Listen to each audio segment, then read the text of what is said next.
are? What's going on? We learn a lot of stuff. We don't know about anything. We learn here everything.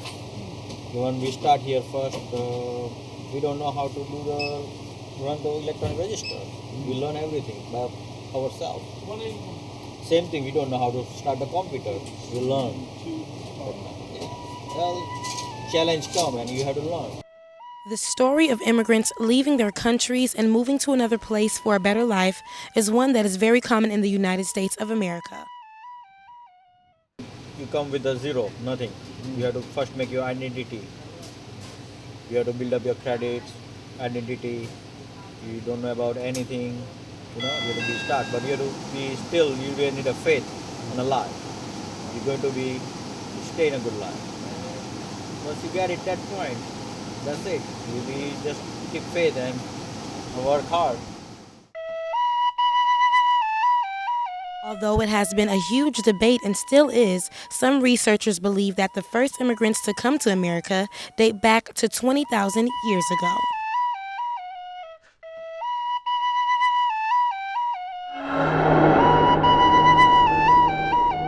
Basically, I'm going back home soon.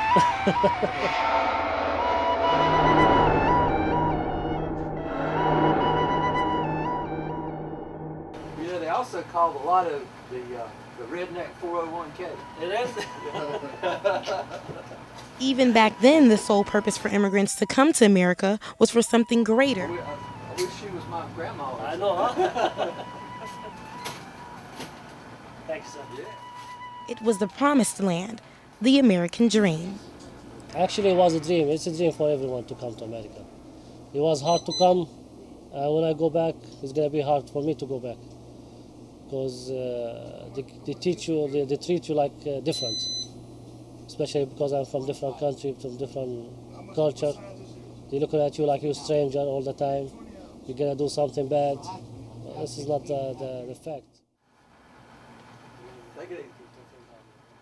However, as we know it, promises can be broken and dreams can always turn into nightmares. So that's why it's kind of different. But a long time ago, it was not like that. Because actually, we immigrants, if it wasn't for us that come over here and work some of the jobs that they have over here, then it wouldn't, So I think we help this country. Because there's about a lot of us here, a lot of immigrants from Haiti who take jobs that, real Americans will not do.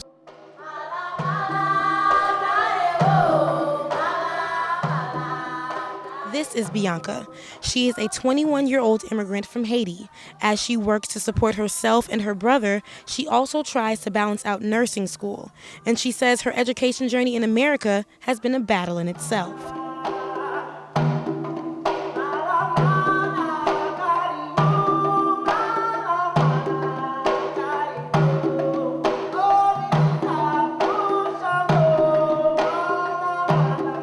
So the politics of who is and who is not allowed to enter this country, and on what terms, has always been contentious. And that remains true today. And it's made worse by a failure of those of us in Washington to fix a broken immigration system. Bianca does not stand alone when it comes to this disadvantage for immigrants who age out of the education system because their parent or legal guardians came to the United States undocumented and they were only children they didn't know. These immigrants can be stripped from their opportunities to go to college. So they thought that, okay, we're not smart enough or we're not going to take it serious or something like that. So it has to do a lot with us immigrants coming. So it's like we'll just go from if you come here at elementary school, so you go from elementary school to all the way high school, then they stop you there. Then when you try to apply, but now it's easier because they start to see that, okay, some of those immigrants are actually smart.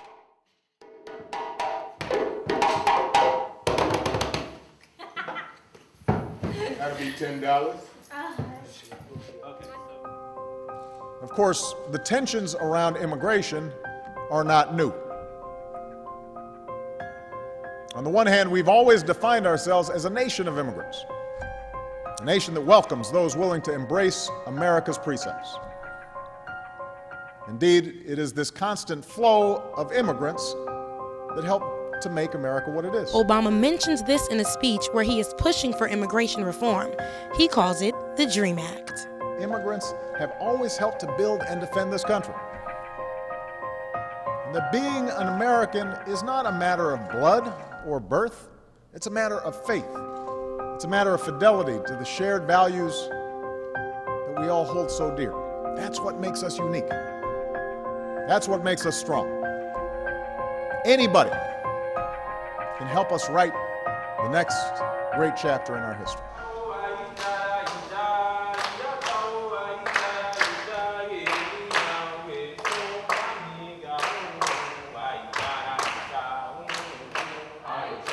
Getting an education in America is something that many immigrants take pride in, especially when it comes to their children. The idea is to get a better education here.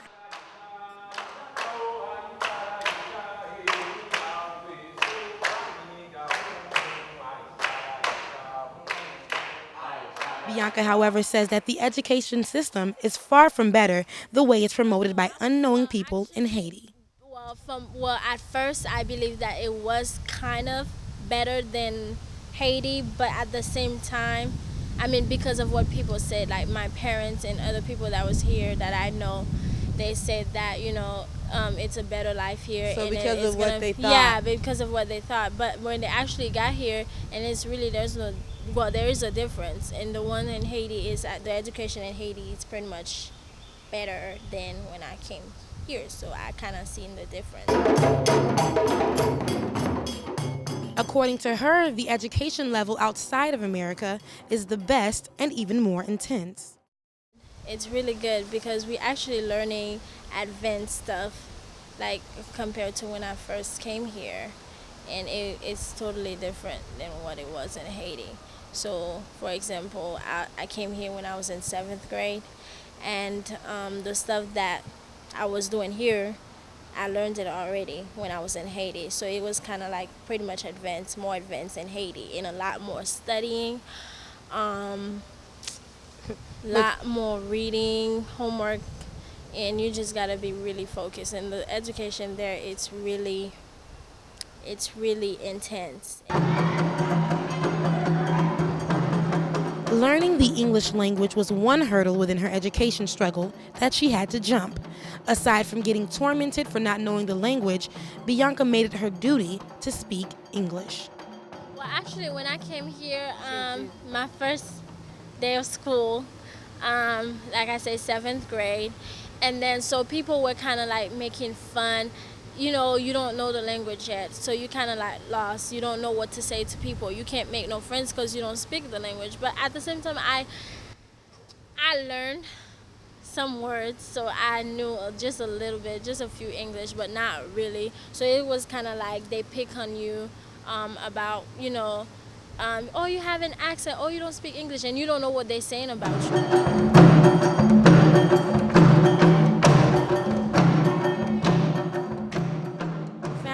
Also played a huge role in her learning the English language, knowing what it was like for them because they didn't learn English. They didn't want the Americans to look down on Bianca because she only spoke Creole, so they encouraged her to speak only to Americans and not to people of her own native tongue.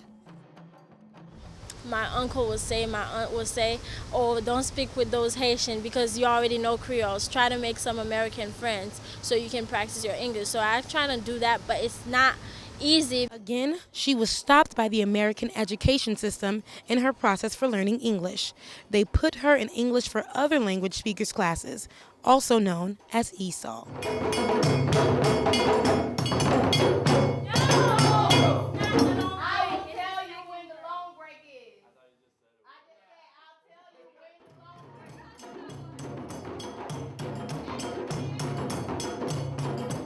We can't go into discussing immigrants in America if we're not going to discuss the issue of stereotypes. I love you too. This is Ala Ayad, a Palestinian from Jerusalem. How you doing today? Hey man, what's up? That's the famous guy here we're talking about. Hey man, why you ain't got my clipping put up somewhere? He says the main reason that he came to America was for a job. In my country, it's kind of hard over there. It's kind of there's no jobs for nobody because the situation. My country is occupied by the Jewish, and it's kind of hard for everyone to find job. So that's why most of the people or the young people they try to come here to work. The opportunities in America are much more than what they have in Jerusalem.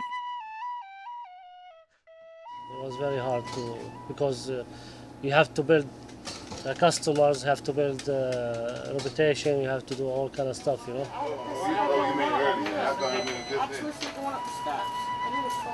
How you been? I'm fine.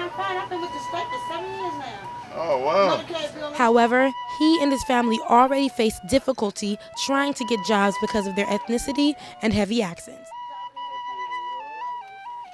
They get inside their mind, how he gonna work and he don't speak English. But I already came from my country speaking English because they teach us over there English in the school. What I told you before, I told you that, just do that. The wax are done. Daddy? They decided to create their own business. Although it did take some time, they still decided to pursue a small business.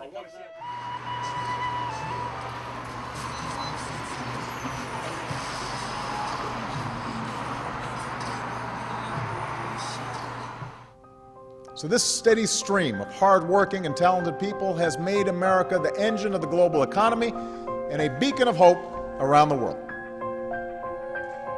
And it's allowed us to adapt and thrive in the face of technological and societal change.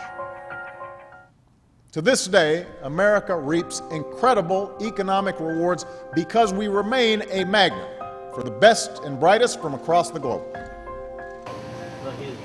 Oh, I need a paper, sure.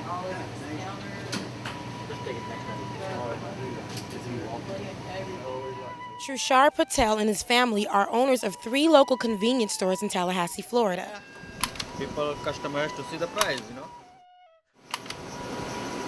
Before they buy, they know the price. So we have good relations with the bank. After a while, we set up. Always, nobody trusts you first. That's obviously who's going to put money behind you. They don't know you. How they're going to take a risk for that? So you have to make that. It takes a long time to make that relation. So it is the takes this much long time. Now we are there. They can trust us now. But it's taking 12 years. Both Bianca, Viayad, and the Patel family took it upon themselves to build their own success stories here in America. On their road to success, they experienced lack of acceptance, faced stereotypes, language barriers, and in some cases, even wanted to return home. However, they've pushed through it all for their freedom and their rights as immigrants. Our task then is to make our national laws actually work, to shape a system that reflects our values as a nation of laws and a nation of immigrants. And that means being honest about the problem and getting past the false debates that divide the country rather than bring it together.